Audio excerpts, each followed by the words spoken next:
inability to go up and hit someone. He's not hesitant, and really what you look for. So I'm really proud of his progress.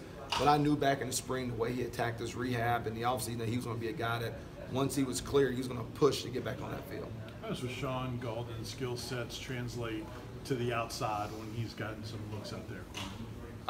Say that again now? Rashawn Golden, how do his skill sets translate to the outside at corner? Well, he plays nickel for us.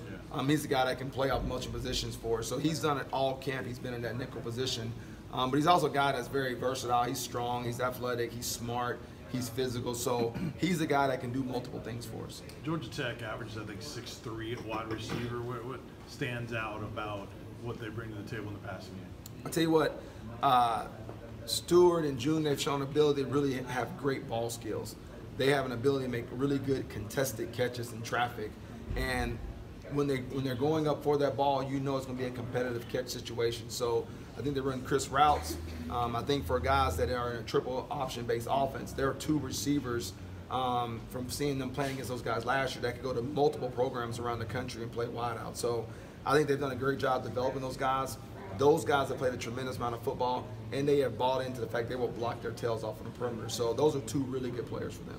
Does it affect preparation, maybe not knowing who's going to be a quarterback for Georgia Tech? To me, it doesn't. Whoever steps in that offense is going to be a guy that can run, can throw, can command the offense, and execute.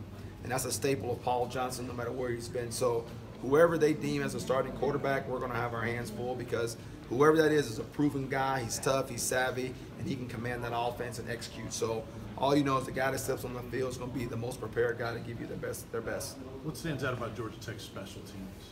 I'll tell you what, they're a very consistent group. I think from what they do on their punt scheme to being able to roll the punter.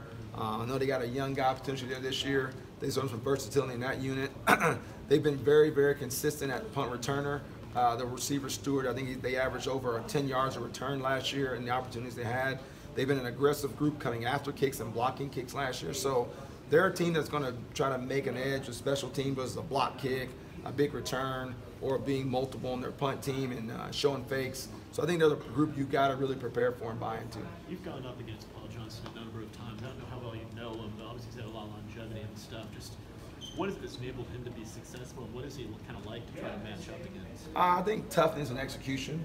Coach Johnson, the guy that he's going to run his scheme. He's going to be very, very good at what he does. And he's a guy that offensively has done it for a very long time at multiple places and won at all those places. But I think he finds the right guys for his system.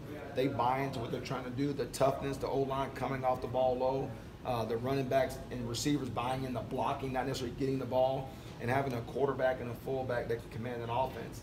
And he just executes. And I think he does a great job of adjustments. He sees what you're doing, and he finds a way to counteract it. So a lot of respect for him over the years, whether it was Air Force, whether it was at North Carolina, now here. I think he's the guy that does it really well. How much, I know everyone talks about their offensive scheme, but how about just the pace of play? How much different is that from what you guys would normally see on a week-to-week basis? Well, they change it. They can go fast. They can go slow. They can be methodical. I think for what they do, they control the tempo and the way they want to. And if they want to slow it down, they can. But they're to me, their typical way they want to play is they're going to line up, be methodical, and execute at a high level. How much does that One more question. put you guys in a bit of a different situation mentally, knowing that it may put more of a premium on plays if they're not going to be as many? I think for us, whenever the ball snaps, we got to execute. So if we do what we're supposed to do and we stay on track, we're fine. We can't give up big plays, allow them to maintain their track throughout the game. So whenever the ball snaps, we just got to execute. Thanks. No problem.